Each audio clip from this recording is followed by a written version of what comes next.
أعوذ بالله من الشيطان الرجيم. بسم الله الرحمن الرحيم. Ngayong gabi ng Thursday, tayo ay binigyan ni Allah ng pagkakataon upang magnilay.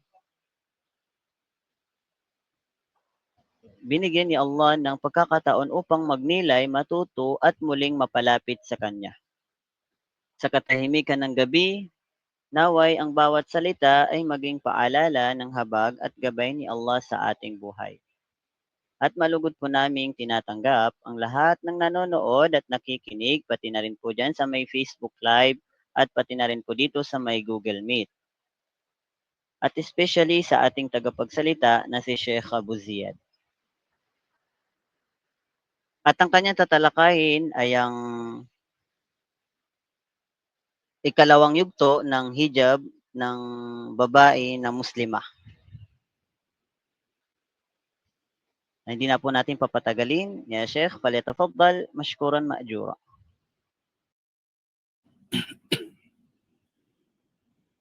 الحمد لله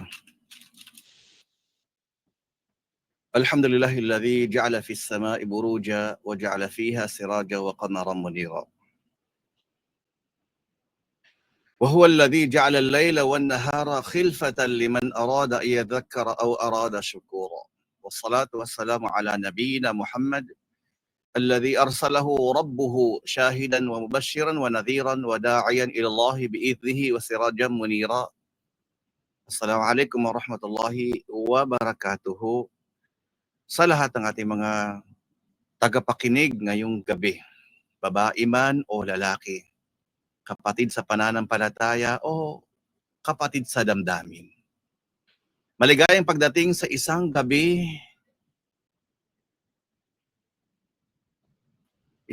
ng muling pag-alala. Hindi lang sa pananamit, kundi sa pananagutan. Ngayon ay hindi tayo basta mag-uusap tungkol sa tela, kulay, o estilo. Hindi ito usapang pang-fashion. Ito'y usapang puso, usapang dangal, usapang pagyakap sa utos ni Allah subhanahu wa ta'ala ang pinakamaalam. Kapatid kong babae, sister, if this world tries to tell you that your modesty is weakness, let your hijab be your loudest no. And your obedience be your softest yes. Dahil ang tunay na ganda ay hindi kailangang ipagsigawan. Minsan, ang mga pinakamahalaga ay yaong pinipiling itago. Ngayong gabi, mga sister, mga kapatid sa Islam, mga masugid naming manonood, tagapakinig, sabay nating salubungin ang katotohanan na ang hijab ay hindi tanikala kundi proteksyon. Hindi hadlang kundi direksyon. At sa panahong mas pinipiling magpakita kaysa magpakumbaba, ikaw bilang Muslima ay isang revolusyon sa tahimik pero malakas. Isang revolusyon na tahimik pero malakas. Modesty isn't about hiding your beauty. It's about revealing your dignity.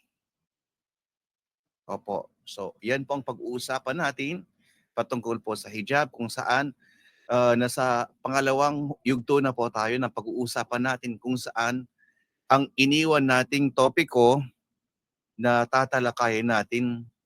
Ang sinabi natin last meeting, halil bang talun hijaban lil mar'a? Ang pantalon ba daw ay maaring ituring ng hijab para sa mga kababaihan o para sa babae?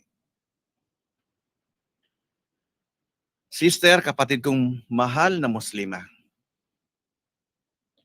ikaw bilang nagmamahal kay Allah subhanahu wa ta'ala at ikaw na naghahangad na makainom mula sa kamay ng ating propeta Muhammad sallallahu alaihi wasallam ng isang inuming hindi na kailanman magdudulot ng uhaw. Hayaan mong tanungin kita. Hayaan mong itanong ko sa iyo ito. At sasagutin mo sana ng tapat at may hustisya sa iyong puso. Ang pantalon ba na suot mo kapag ikaw ay lumalabas ng bahay, iyan ba ang hijab na inuutos sa iyo ni Allah? Sagutin natin ito ng maliwanag, kapatid. Ang panahon ay isa sa mga pangkaraniwang kasuotan. Okay, ang pantalon ay isa sa mga pangkaraniwang kasuotan ng mga lalaki o di kaya ng mga kalalakihan noon pa mang mga naunang panahon. At kapag ang babae ay nagsuot nito at lumabas ng bahay, patungong trabaho, patungo sa mga mall, sa mga tindahan, sa pamilihan, o sa lansangan, ito ay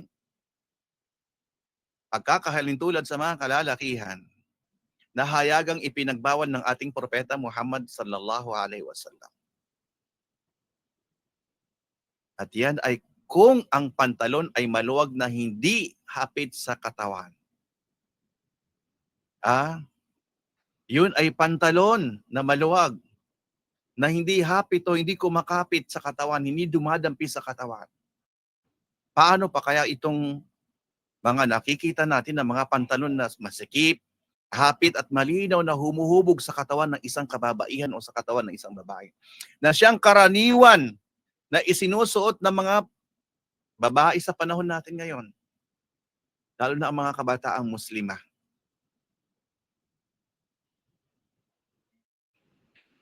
Ang propeta Muhammad sallallahu alaihi wasallam nagbigay ng malinaw na babala. Sa isang hadith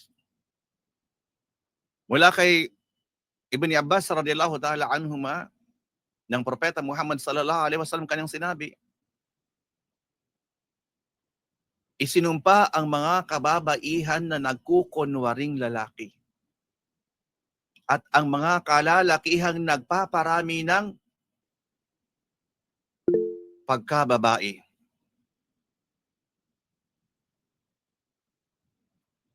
Isa pang hadith na binanggit ni Abu Hurairah radhiyallahu ta'ala an,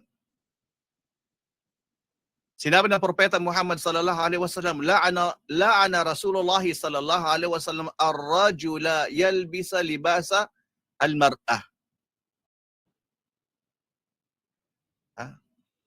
Isinumpa ni propeta Muhammad sallallahu alaihi wasallam ang lalaking nagsusuot ng damit pambabae at ang babaeng nagsusuot ng damit panlalaki.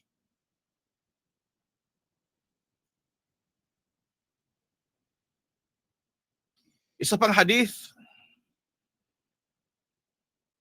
na sinabi kay Aisha radhiyallahu ta'ala an, may nagsabi kay Aisha radhiyallahu ta'ala an, na may babaeng nagsusuot ng sandalyas na panlalaki. Kaya sinabi niya Aisha, isinumpa ng propeta Muhammad sallallahu alaihi wasallam ang babaeng nagpapakalalaki. Sa hadith ni Ahmad mula kay Abdullah bin Amr bin al-As radhiyallahu ta'ala an, nabanggit, tatlong uri ng tao ang hindi titingnan ni Allah subhanahu wa ta'ala sa araw ng paglilitis, sa araw ng paghuhukom. Thalathatun la yanzuru Allahu ilayhim yawm al-qiyamati. Al-aqu liwalidayhi. Ang suway sa kanyang magulang. Isa yan sa hindi titingnan ni Allah subhanahu wa ta'ala sa araw ng paghuhukom. Pangalawa, ang babaeng nagpapakalalaki at ginagaya ang kalalakihan. Pangatlo, ang dayuth. Big sabihin, ang lalaking walang selos sa kanyang mga babae. Kahit anong ginagawa ng kababaihan sa pamilya na wala man lang, lalo ng kanyang asawa, hindi man lang nakakaramdam ng pagkamuhi, hindi man lang nakakaramdam ng pagselos, hinahayaan na lamang ito. At the youth ay ang lalaking walang pag-alala o selos kapag ang mga kababaihan niya ay naglalantad ng katawan sa iba. Wala siyang pakialam. Kahit maglantad man ang kanyang asawa, o mga kababaihan sa kanilang pamilya, wala siyang pakialam sa paglalantad nito. Katanungan, kapatid, sister, kapatid na Muslima. Matapos nating malaman ang mga babalang ito mula sa Quran at Sunnah, ipagpapatuloy pa ba natin ang pagsuot ng pantalon sa labas ng iyong tahanan o bilang isang babae? Ipagpapatuloy mo ba ang pagsusuot ng pantalon sa labas ng iyong tahanan?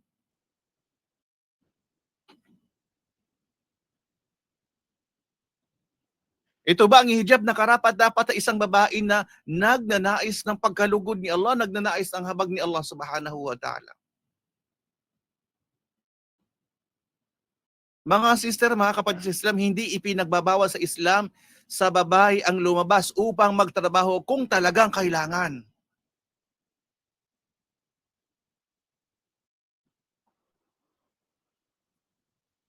Sister, ang ating Sharia, batas ng Islam, ang dakilang batas ng Islam, ay hindi ipinagbabawal sa iyo na lumabas ng bahay upang magtrabaho o maghanap ng kaalaman. Kung talagang may pangangailangan. Ngunit, tandaan natin may malinaw na kondisyon.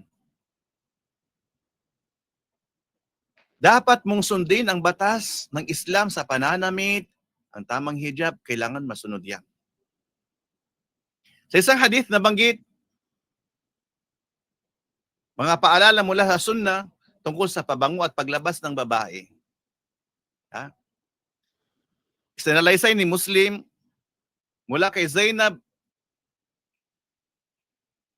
al-Thaqafiyya, zawjatu Abdullah bin Mas'ud, qalat, qala lana Rasulullah sallallahu alaihi wasallam. Sinabi sa amin ng Propeta Muhammad sallallahu alaihi wasallam, kapag pupunta ang sino man sa inyo sa masjid, huwag siyang maglagay ng pabango.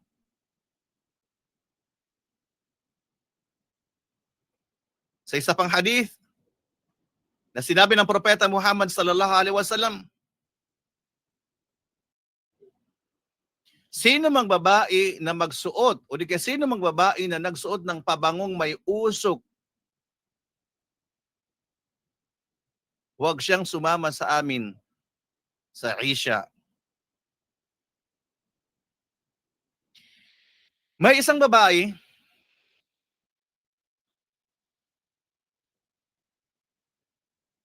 sinabi ni Abu Hurairah radhiyallahu ta'ala an, may isang babae siyang nakasalubong na naamoy niya ang matapang nitong pabango.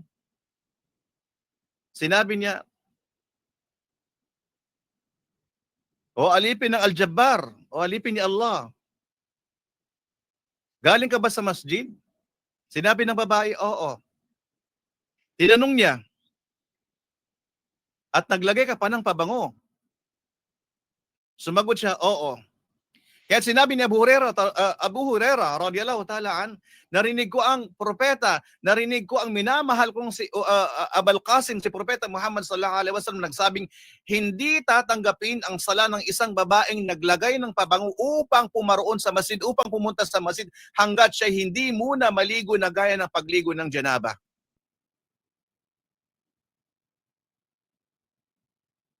Ang sinabi ni Abu Hurairah doon sa babae, hindi tatanggapin ang sala ng isang babaeng naglagay ng pabango upang pumaroon, upang pumunta sa masjid, hanggat siya'y hindi muna maligo gaya ng pagligo ng janaba. Gaya ng pagligo sa janaba ay ritual na karumihan. Pag-isipan natin, pagnilayan, pag-isipan mong mabuti, kapatid ko Muslima. Ilan kaya sa atin, ilan kaya sa inyo ang pupunta ng masjid, lalo na pag Ramadan? Gumagamit ng pabango. Hindi ko naman nilalahat.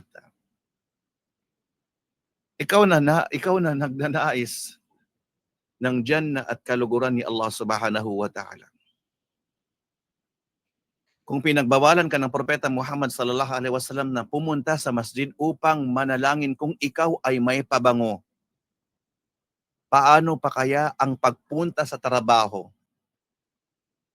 Paano pa kayang pagpunta sa school, sa paaralan? Paano pa kayang pagpunta sa market, sa palengke, sa mga pamilihan, habang mabango ka pa rin? Yun ay paparoon ka lang sa masjid, nagpapabango ka. Nagpabango ka, hindi tatanggapin ang iyong sala hanggat hindi ka muna maligo ng katulad ng pagligo ng janaba. Allahu Akbar. Mag-ingat ka, kapatid. Mag-ingat ka na ikaw ay maninlang. Sister, sa panahon ngayon, malaki na ang naging pagkalito sa tunay na kahulugan ng hijab sa maraming kababaihang Muslimah. Kung saan ang hijab na dati ay simbolo ng haya, o kahiyaan, simbolo ng takwa at simbolo ng pagsunod kay Allah Subhanahu wa Ta'ala. Alam niyo ba, sa panahon natin ngayon, ginagawang palamuti ng ilan. Isang anyo ng pag-display ng kagandahan. Opo, alam niyo yan. Kayo po ang mas nakakaalam na kababaihan. Ginagawang palamuti na lamang ito, ginagawang pang-display na lang sa kagandahan ang hijab. Sa mga newspaper, sa mga magazine, nag-uunahan ang ilan sa mga kababaihan sa paglabas ng mga latest hijab trends. Hindi po ba? Allahu Akbar. Bumibili ng hijab dahil pang fashion. Nag-uunahan, inaabangan kung anong latest hijab trends at iyon ang binibili. Binili ito hindi kahiyaan, hindi kay simbolo ng haya, o simbolo ng takwa, o simbolo ng pagkatakot kay Allah, pagsunod kay Allah, kundi binili ito bilang simbolo ng latest hijab trends o di kay simbolo ng fashion. Ganoon po. Hanggang ang hijab ay nagmistulang isang fashion statement. Tama po ba?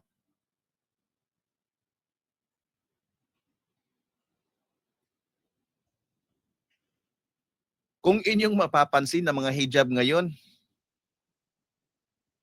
nakaubuo na ito ng mga style na higit pang nagpapalinaw sa hubog ng katawan ng babae na dapat sana'y tinatakpan ayon sa utos ng Quran. Nakita niyo yung pag-hijab ngayon? Ginagawang fashion. Isang fashion statement.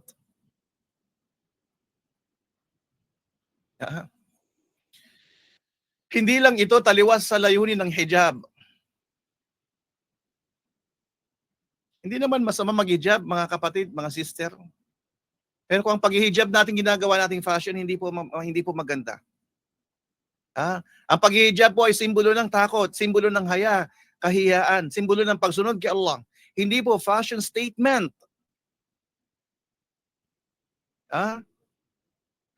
Hindi lang ito taliwas sa layunin ng hijab, mga kapatid sa Islam. Yung ginagawa ng ilan ngayon, na gumagawa ng kung ano-anong estilo ng pag-hijab, halos lumabas na ang pagpapalinaw, halos nakikita na ang nagpapalinaw sa hubog na katawan ng babae. Na dapat sana ito ay takpan ayon sa utos ng Quran. Hindi ito taliwas o hindi lang ito taliwas sa layunin ng hijab, nagiging sanhi pa ito ng fitna sa mga kalalakihan. Maniwala kayo. Mga trend ng hijab na ito, nagiging sanhi ito. Yung fashion statement na mga hijab ngayon, ginawang iba't ibang estilo, nagiging fitness sa mga kalalakihan na hindi mapigilang napatingin sa mga pambabae o di kaya sa mga babaeng nakasuot nito.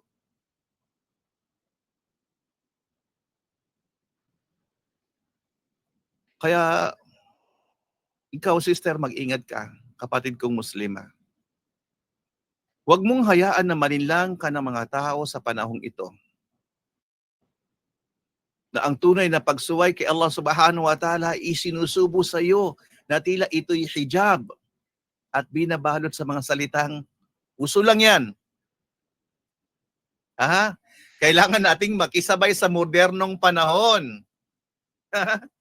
Pwede namang fashionable pero modest. Hindi naman masama basta may takip. Tama. Tama po ba? Uso lang yan. Kailangan nating makisabay sa modernong panahon ngayon. Pwede naman natin gawing, sabi na pwede naman gawin nating fashionable pero modest. Hindi naman ito masama basta may takip. Ang mahalaga may takip.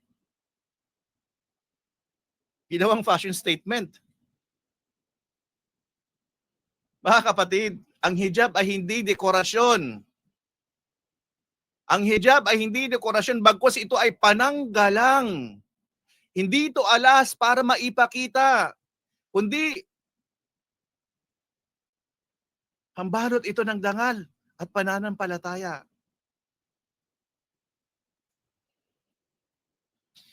Imagine, kung ang hijab ay magiging daan, o di kaya kung ang hijab ay nagiging daan para lalo kang mapansin ng kalalakihan, ito hindi na hijab. Inuulit ko kung ang hijab ay nagiging daan para lalo kang mapansin ng mga kalalakihan o ng kalalakihan, hindi ito matatawag na hijab. Ito ay tabarruj na nakabalot lang sa modernong anyo. Opo. Okay. Dumako naman tayo sa syurutul hijab ash-syar'i. Humihingi po ako ng paumanhin sa mga nakikisabay po sa mga uso po ng mga hijab. Pasensya na po kung may nagtitinda po sa inyo dito. Pasensya na rin po. Pero sana po gawin natin itong simbolo ng haya o di kay kahiyaan, simbolo ng takot kay Allah Subhanahu wa Ta'ala, simbolo ng pagsunod kay Allah Subhanahu wa Ta'ala. Opo. Okay, syurutul hijab ash-syar'i, mga kondisyon ng wastong paghijab ayon sa batas ng Islam. Ang hijab ng isang babaeng muslima ay kabilang sa mga kahangahangang biyaya at dakilang syari'a ng Islam. Ito ay pananggalang, dangal, at tanda ng pagsunod. Yan po ang hijab. Pananggalang, dangal, at tanda ng pagsunod. Kaya't nararapat sa bawat babaeng muslima na bigyan ng lubos na halaga at pag-iingat ang kanyang hijab. At huwag magsuot ng anumang kasuotan maliban sa yaong bagay, kasuotan na nakalulugod kay Allah Subhanahu wa Ta'ala, kahit pa ito'y hindi tanggap ng karamihan o ikagalit ng mga tao. At least ito ay nasa ikalulugod ni Allah Subhanahu wa Ta'ala. Yun lamang po ang iyong isusuot.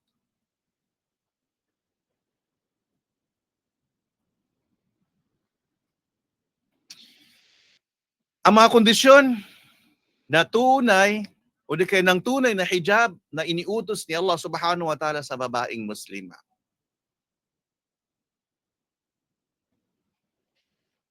Una, takpan ang buong katawan.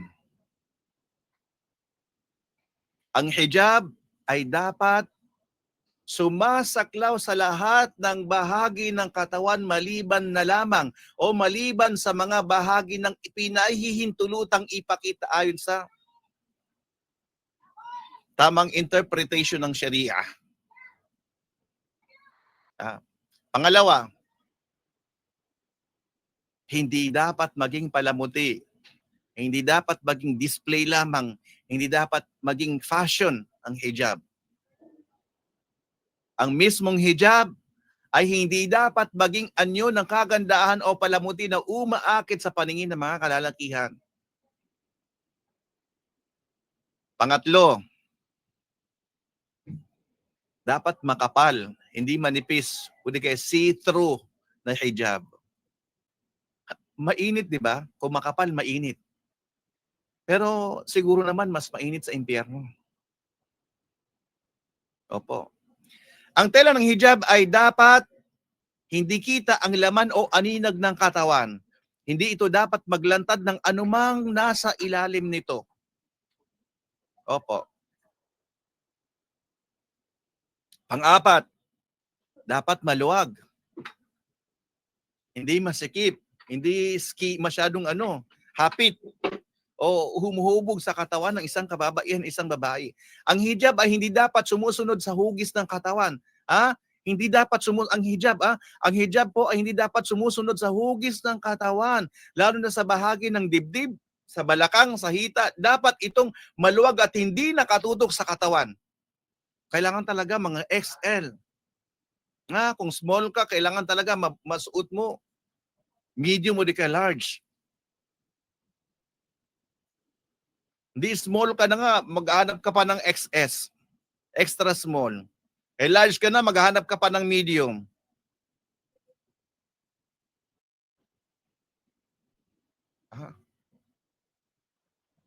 Okay, pang-5.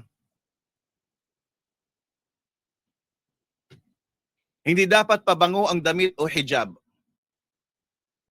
Ipinagbabawal sa babaeng Muslima na lumabas na may pabango sa kanyang kasuotan na maaaring makaakit sa mga kalalakihan.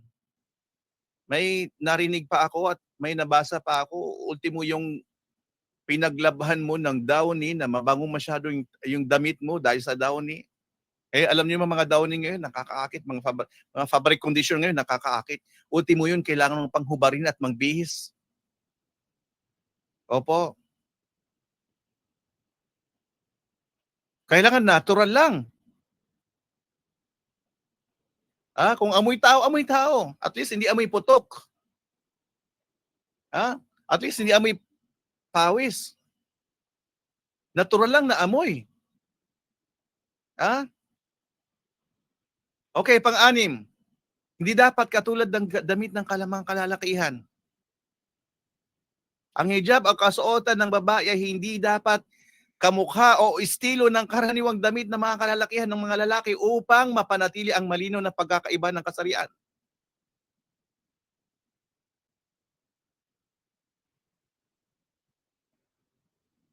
Wala na ngayon, may mga uso na mga geng-geng na ngayon sa mga kalalakihan. Pero dapat, yung mga pangbabae, kailangan yung kasuotan nila manatili na kakaiba sa mga kalalakihan. Hindi dapat ito katulad ng mga kalalakihan. Kailangan malinaw na mapanatili ang pagkakaiba ng kasarian sa panonood, kasuotan ng isang babae. Malinaw na ito ay pangbabae lamang, para lamang sa kanya na babae. Okay, pang-7. Hindi dapat damit pasikat. O yung sinasabi ng libas as syuhra. Mga damit na pang-uso, pagpapasikat, pang-fashion, hindi dapat ganon. Ang hijab ay hindi dapat damit na yung pansensyonal na mga damit, pasikat o mapansin kahit ito ay may layuning mag-iba o umangat sa tao. Hindi ganon. Opo. Pang-8. Hindi dapat katulad ng damit ng mga hindi Muslima. Ngayon, may mga uso ngayon sa Thailand, sa Indonesia na mga damit na kung ano-ano mga damit, pero hindi naman damit na as in pang-hijab, pang-takip talaga ng pang-takip talaga para sa kababaihan, hindi po. Kumaga, mga fashionable po na mga damit, natatakpan na nga pero mga fashionable na mga damit. Bilang hijab ng isang babae. Pero hindi. Ito ay nakuha lamang sa mga damit na hindi mga Muslim. Hindi dapat ginagaya ng Muslima ang estilo o kultura ng pananamit ng mga kufar, mga hindi nananampalataya, lalo na kung ito ay sumasalungat sa prinsipyo ng haya at modesty. Opo. Okay? Sinabi ng Allah subhanahu wa ta'ala sa Quran, waqifuhum innahum mas'ulun. At itigil sila sapagkat sila ay pananagutin. Allahu Akbar. Kapatid kong Muslima, kung nais mo makamit ang syafa'a ng ating propeta Muhammad sallallahu alaihi wasallam, naintindihan niyo pa mang syafa'a? Ang syafa'a ay tagapamagitan. Opo, syafa'a tagapamamagitan. O kung nais mo makamit, makuha ang syafa'a ng propeta Muhammad sallallahu alaihi wasallam sa araw ng paglilitis, sa araw ng paghuhukom, every time na maghahanda ka ng lumabas ng bahay ay na nakasuot ng fashion, hijab o mga tabarruj, nakapalamuti o nagpapakita ng ganda, alalahanin mo ang sinabi ni Allah subhanahu wa ta'ala na binasa natin kanina, waqifuhum innahum mas'ulun. Itigil sila sapagkat sila ay pananagutin. Alamin mo, kapatid, sister, ikaw lamang ang tatayo sa harap ni Allah subhanahu wa ta'ala sa araw ng paghuhukom at ikaw ay tatanungin tungkol sa hijab na inuutos niya sa iyo bilang pagsunod at karangalan.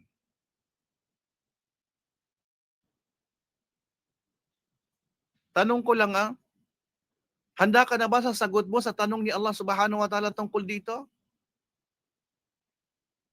Dahil masyado kang fashionista?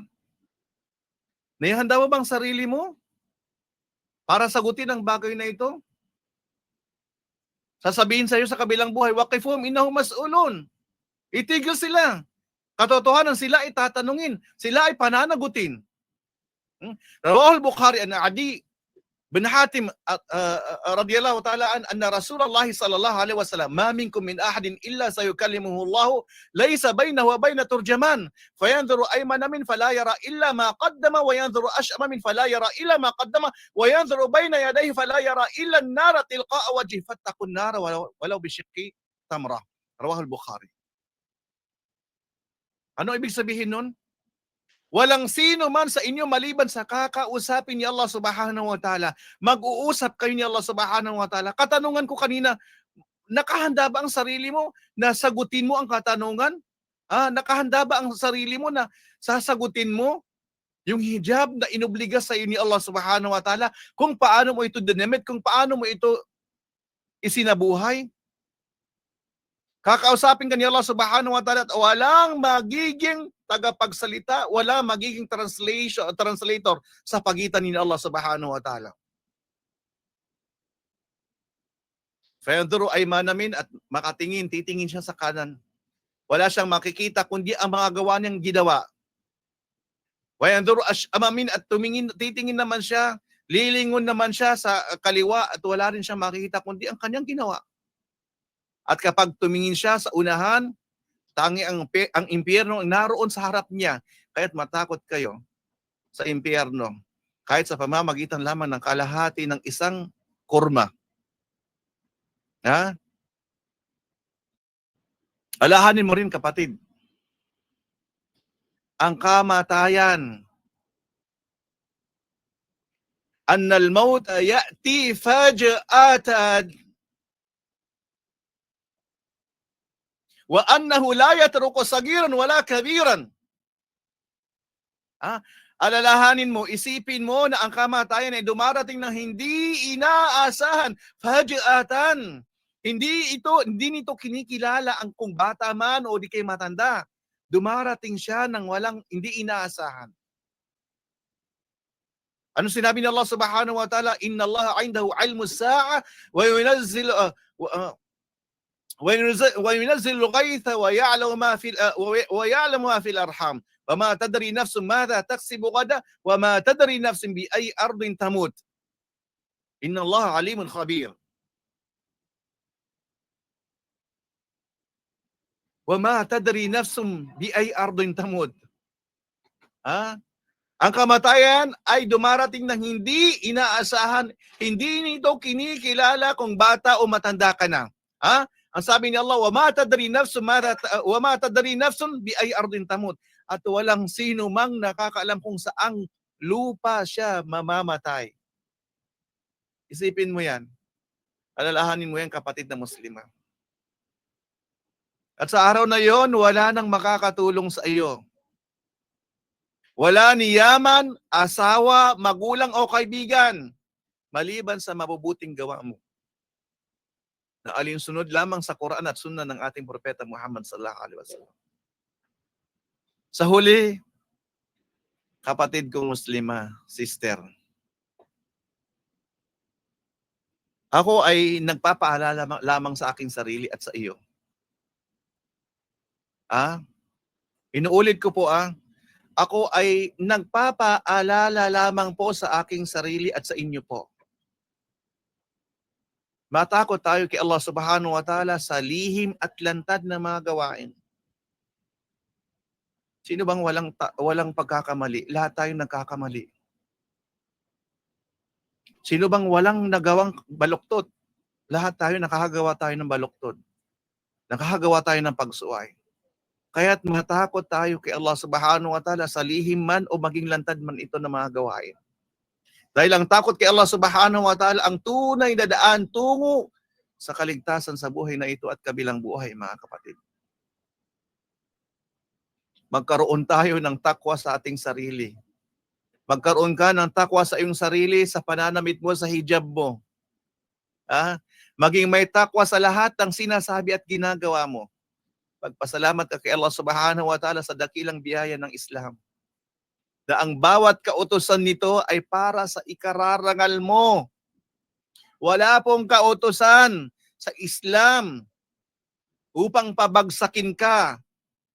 Lahat po ng inubliga at utos ng Islam ay para po sa ikararangal ng bawat isa. Lahat po ng ipinag-utos, inubliga ng Islam ay para po sa ikababanal mo.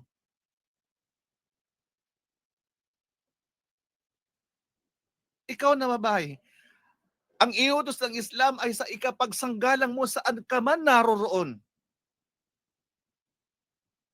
Allahu Akbar. Ya Allah, Ya Rabb.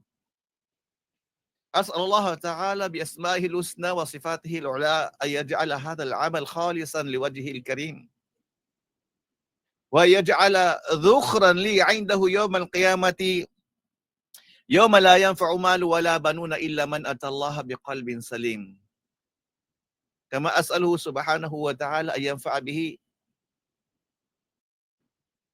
طلاب العلم طلبة العلم الكرام. Mga kapatid, at ngayong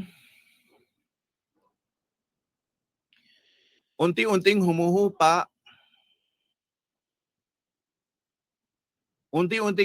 ang alon ng ating pag-uusap. Habang ang gabi ay yumayakap sa ating mga kaluluwang uhaw sa paalala. Nais kong ipaabot sa iyong puso, kapatid kong babae, na sa bawat tali ng iyong hijab, may panata kang ipinapaalala. Panata kay Allah, panata sa sarili mo, at panata sa karangalan mo. Oo, hindi madaling maging ikaw. Lalakad ka sa gitna ng mundo na tila laging may tanong, laging may tingin. Pero tandaan mo ito. You are not just wearing a cloth. You are wearing courage, conviction, and a quiet crown made of obedience. Kung ang iba ibinubunyag ang katawan para marinig, ikaw ay nagtatakip para mas marinig ang iyong kaluluwa. At kung sakaling dumating ang oras ng paghina o di kay panghihina, kung sakaling tanungin mo muli ang halaga ng iyong piniling landas, lagi mong balikan ang dahilan kung bakit mo ito sinimulan. Dahil may Allah, dahil may Allah kang iniibig at Allah na umiibig sa iyo. Mahal mo si Allah. May Allah na nagmamahal sa iyo.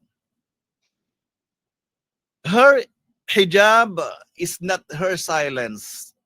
It is her declaration that beauty is not to be consumed, but to be honored. Salamat sa pagsama ngayong gabi at naway ang bawat salitang binitawan dito ay maging butil ng paggising, patak ng pag-asa at hamon sa pagbabalik kung ano ang tama. Pagwawasto kung ano ang tama at kung ano ang tunay. Wama tawfiqi illa billah. Until our next muhadara, sana po pagbibigyan tayo ni Allah subhanahu wa ta'ala. Keep your soul covered with faith and your heart wrapped in remembrance. Jazakumullahu khairan. Wa barakallahu fikum. Wassalamu alaikum warahmatullahi wabarakatuh. Waalaikumsalam warahmatullahi wabarakatuh. Bago po ang lahat, Sheikh, ay uunahan na po kita para lang sa ating mga tagapakinig na 71 na nandito sa may Google Meet. Ay kayo po ba ay tumatanggap ng katanungan? O ilang mga katanungan sa ating mga tagapakinig? Siguro ay sila ay may mga katanungan. Alam niyo po, sa akin lang hindi ko ibinabagay sa aking sarili na sumagot sa mga katanungang pang-Islamikong mga katanungan. Lalo na't ako'y kung may kakaalaman naman po ako, kakarampot lamang po. Kaya mas mainam po talaga na para sa akin, ang ating mga katanungan, i-take note natin at maaring i-send nyo sa akin at maghahanap ako ng mga taong maalam na maaaring makasagot sa inyong mga katanungan at ibabalik ko po ulit sa inyo. Sasagutin po natin, inshallah, kung makakahanap tayo ng karapat-dapat na magsagot nito. Yung sandal, yung mataas, yung high heels, sabi nila, hindi po pwede yan sa babae. Opo. Ipinagbabawal po. Yun ang pagkakaalam ko. Wallah alam. Nakasagot tuloy ako ng katanungan. Sorry po. Ay, Sheikh na, labas yan. So, yung mga katanungan nyo po ay paki-take note na lang po or pakilista na lang upang hindi natin makalimutan. At sa next muhadara ay inshallah itanong natin sa susunod na muhadir, inshallah. So, subhanallah wa alhamdulillah, isa na namang malalim at malawak na kaalaman ang naibahagi sa atin ng ating tagapagsalita na si Sheikh Abu Ziyad. At kami po, wait lang po. naam, ya Sheikh. Pinag-iisipan ko po sana na magkaroon ako ng oras dito sa Pioneer na makapagbigay ng klase, special class sa Tauhid. Opo. Sana po bigyan ako ni Allah subhanahu wa ta'ala ng pagkakataon na makapagbigay po ako ng special class lecture po ng Tauhid. Yung isa pong buong libro po ng Tauhid na napag-aralan po namin. Gusto ko pong i-review yun at magbigay ng oras dito at ituro po dito inshallah subhanahu wa ta'ala. Inshallah, mashallah. Napakagandang yan, Sheikh. So, maraming salamat po sa lahat ng dumalo ngayong gabi. Maraming salamat sa inyong walang sawang pagsuporta at pakikinig tuwing gabi sa ating muhadara. At jazakallahu khairan ya Sheikh Al-Fadil sa iyong magandang pagbahagi ng kaalaman sa amin dito sa Google Meet at dito na rin sa may Facebook Live. At bilang pagtatapos ng ating muhadara ngayong gabi, Sheikh, na ay hinihiling po namin sa inyo na magbigay ng panghuling salita or payo at pangunahan po kami sa Kafaratul Majlis.